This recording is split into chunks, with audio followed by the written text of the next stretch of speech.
My current role is I work in a church. I'm associate pastor. I oversee Christian formation ministries and compassion, mercy, and justice ministries, as well as a whole host of other pastoral responsibilities. One thing that simultaneously energizes me and makes me uncomfortable is our compassion, mercy, and justice ministry, which includes a large emphasis on multiracial ministry and racial reconciliation.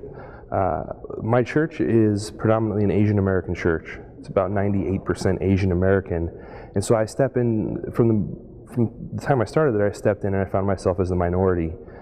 As a white male in America, you don't often find yourself as the minority, and it's a very different kind of ministry where I have been learning about not just Asian American culture, but the many different Asian American cultures, and how that affects my ministry, whether it's youth ministry or children's ministry or preaching ministry. And while at times that's very uncomfortable, it's amazing. I don't know when the last time Moses made an appearance was.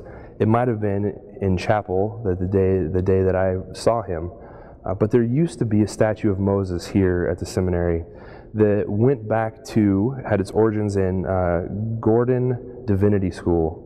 It was a statue of Moses that was so old it had horns. Moses had horns on it.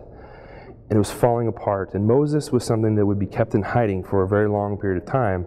And then on special occasions, somehow, somewhere, somebody would sneak Moses out and he would make an appearance, and then he would go back into hiding. And people would steal him from one another. Well, I was given the privilege of speaking in chapel as a part of a scholarship my last year at seminary, and my buddies had Moses and they brought him out. So I got to preach a sermon to Moses, and that was the last time I saw him. I love preaching. In fact, from Gordon-Conwell, I went on to do a PhD in preaching, and Gordon-Conwell was really the catalyst in that. I mean, it's here at seminary that you get all of the foundational studies that you need to study God's Word in a ministry context. But it's a very good time. Seminary was one of the best times of my life.